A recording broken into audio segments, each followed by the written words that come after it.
Hello सप्रेम जय भारत. मी विजय दराने आपल्या सर्वांचं पुन्हा एकदा स्वागत करतो. आजच्या विषयामध्ये काय बोलायचं हे ठरवलं आणि थोडंसं त्याचं आत्मचिंतन केलं.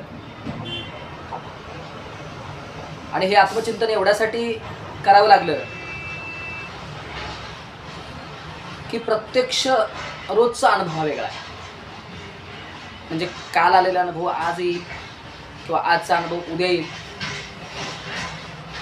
असं नाही. म्हणून आयुष्यामध्ये रोजचा अनुभव वेगळा येत असतो आणि अनुभवातनं माणसं आपलं जीवन व्यतीत करत असतात.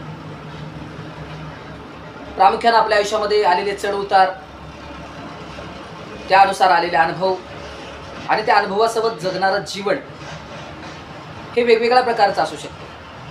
रोजच्या दैनंदिन जीवनामध्ये रोजचा नवीन अनुभव, रोजचे नवीन विचार, रोज जगाला वेगळ्या पद्धतीनं तोंड देणं आणि हे सगळं करत असताना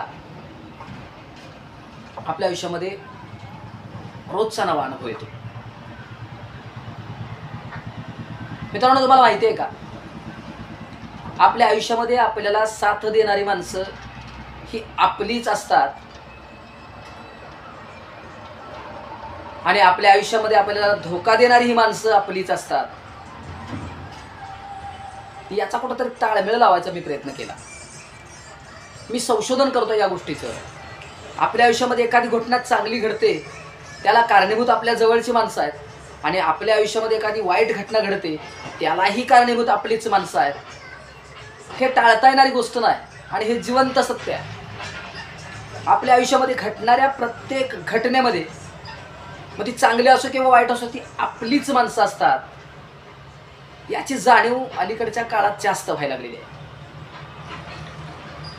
प्रगतीच्या पथावरती पाऊल टाकत असताना एक एक पाऊल आपलं पुढं जातंय आणि मागं दोन पावलं खेचली जातात. मी पुढं बघतोय आपली माणसं आहेत, पण पाठीमागं वळून बघितलं तरी पण आपलीच माणसं आहेत. म्हणजे आपलं चांगलं करणारी पण माणसं आपलीच आहेत आणि वाईट करणारीही माणसं आपलीच आहेत. त्यामुळं बोलायचं कोणाला हा मोठा प्रश्न निर्माण झालेला आहे. म्हणून मित्रांनो, मैत्री कुणाशी करायची हा माझा मोठा प्रश्न निर्माण झालेला आहे माझ्यासमोर. म्हणजे मी फार पाठीमागं असं कधी तर सांगितलं होतं की मैत्री पुस्तकांच्या सोबत करा, मैत्री निसर्गाच्या सोबत करा, ते खूप फायद्याचं आहे.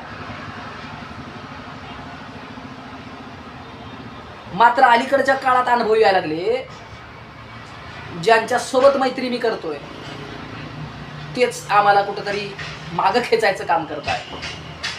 तर मित्रांनो, आयुष्यातल्या चढ उताराला आपल्या जवळची माणसं कारणीभूत आहेत आणि आपल्या आयुष्यामध्ये प्रगतीपथावर जाणाऱ्या प्रत्येक गोष्टीला आपल्या जवळची माणसं आहेत. फक्त माणसं शोधण्याचा आणि माणसं निवडण्याच्या बाबतीत आपण थोडीशी जरी चूक केली तर त्याचा परिणाम मित्रांनो आपल्यालाच भोगायला लागणार आहे. त्यामुळं आपल्या अवतीभोवती असणाऱ्या, सभोवताली असणाऱ्या माणसांची ज्यावेळी तुम्ही चाचपणी करणार, ज्यावेळी तुम्ही तपासणी करणार, ज्यावेळी तुमचे निरीक्षण तुम्ही करणार आहे, ते निरीक्षण योग्य पद्धतीचं असावं, एवढं मला सांगायचं आहे. आजच्या विषयामध्ये एवढंच फक्त. धन्यवाद. सप्रेम जय भारत.